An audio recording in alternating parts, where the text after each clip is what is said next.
We have seen what is the network and electrical circuits in the previous video. Now I'll see network elements. Network elements are classified as active and passive elements, unilateral and bilateral elements, linear and non-linear elements, and lumped and distributed elements. Active element which are able to supply the energy like Vi source are known as active elements, whereas the passive elements which consumes the energy like R, L and C. L and C are going to store the energy. L stores a magnetic energy, whereas C stores electrical energy. So they can store the energy and they can deliver the energy, or they will become the sources of energy in the later stage. The supply is off. So you might be getting the doubt that energy sources are known as active elements, but L and C can able to deliver the energy, then how they can become a passive element? Ideal inductance, ideal capacitance are not going to deliver the energy. They can only stores the energy. Let us try to modify the definition of active and passive elements. Now we can say an active element is capable of delivering an average power greater than zero to some external device over an infinite time interval. Similarly, a passive element is defined as one that can supply average power that is greater than zero over an infinite time interval. Now, we can define L and C are passive elements. In later stage, we'll know the Vi characteristics or the relation. Depending upon the Vi characteristics or relations, we are going to define the bilateral and unilateral elements. In the bilateral element, the voltage current relation is the same for the current flowing in either directions. A unilateral element has different relation between the voltage and the current for the two possible directions of current. So bilateral elements are highly conductive, we can say, or conductors are bilaterals. Then the unilaterals will give the different relations for the change in the direction of current. Unilateral elements are, you can consider as diodes. Now, linear element. An element is said to be linear if the voltage current characteristics at all the times a straight line through the origin. For example, if you consider current I, which is proportional to voltage, relation is always that V equals to IR. So a linear element or network is one which satisfies the principle of superposition, and non-linear elements which does not satisfy the superposition principle. Then lumped and distributed elements. And lumped elements are those elements which are very small in size and in which simultaneous actions takes place for any given cause at the same instant of time. If you consider a coil, this is having an inductance L and the resistance R. So this can be represented as R L combination. Even though the property of the coil is inductance, there is slight or small amount of resistance in it. This is going to affect the performance of the inductor. This type of element is known as a lumped element. A distributed element are those which are not electrically separable for analytical purpose. The best example is transmission lines. So in transmission lines, resistance, capacitance and inductance all will be distributed through the entire length of the transmission line. Now these are the four main types of network elements in which we have gone through the voltage, current, the resistance, inductance and the capacitance, and we have already seen what is the voltage and what is the current. Now we'll discuss about the types of sources and the resistance, inductance, capacitance. Energy sources are active elements in the network. According to their terminal voltage current characteristics, electrical energy sources are categorized as ideal voltage source, and ideal current source.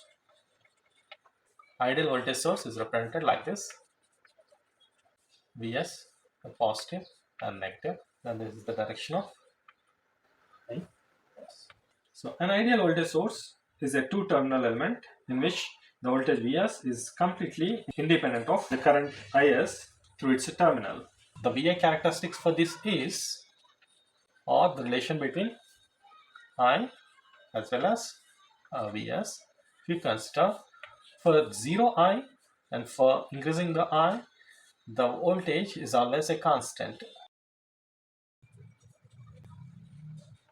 Now always Vs can't be a constant. It may be an alternating or time varying. So that can be represented like this: Vs of time varying. This is our Is, time dependent. This is time independent. So this Vs with respect to time, it may be a sine wave. So this is an ideal voltage source. Practical voltage. So practical voltage source, the internal resistance is represented in series with the source. This is Vs, a positive and a negative, and we'll be representing this with a resistance Ri internal. This is a current, let it be Is flowing through it. If you observe the practical voltage source, Vs is constant, whereas Vt is dependent on Is.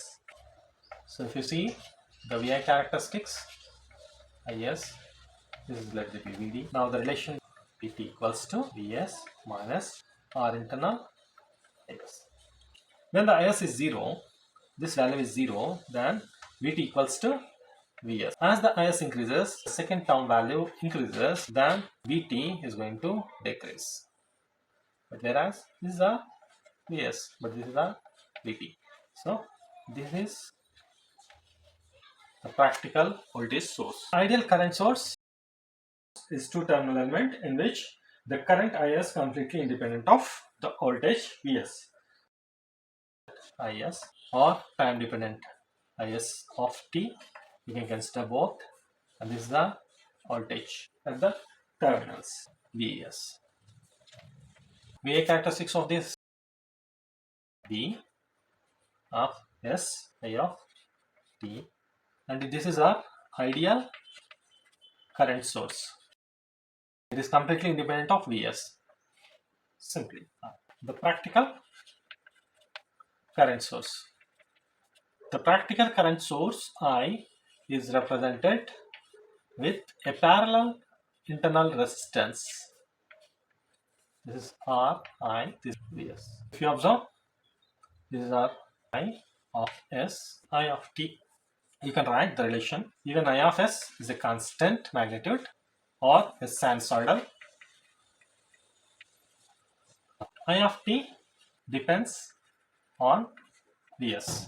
I of t equals to I of S is coming towards this, and this is the drop in which, so minus Vs by Ri.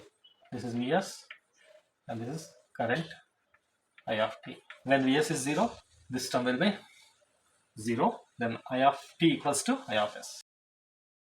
This is I of S. As the V increases, this term slightly starts increasing. The total I of t value will be decreasing. This is I of t. This is our ideal voltage source, and this is our practical voltage source, and this is our ideal current source, and this is our practical current source. The two types of ideal sources we have discussed, for which the voltage and the currents are independent and are not affected by the other parts of the circuit. The dependent sources. The source voltage and the current is not fixed, but it depends on the voltage or the current existing at some other location inside the circuit. Dependent or controlled sources. First type is voltage controlled voltage source, and the second one current controlled voltage source, third one voltage controlled current source, fourth one current controlled current source. So simply we can represent them as VC, Vs, and this one is CC, Vs, and this one is VC, Cs, and this one is current controlled current source. The ideal or independent sources are represented as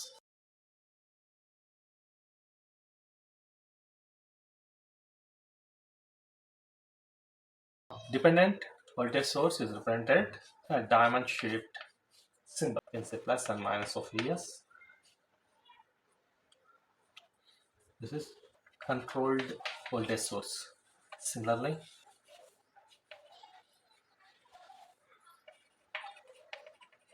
controlled current source. If this source is controlled by the voltage inside the circuit, then that is known as voltage controlled voltage source. Voltage is controlled by the current inside the circuit is known as current controlled voltage source. And if this controlled current source is controlled by the voltage inside the circuit, then that is known as voltage controlled current source. If this controlled current source is controlled by the current source inside the circuit, then this is known as current controlled current source.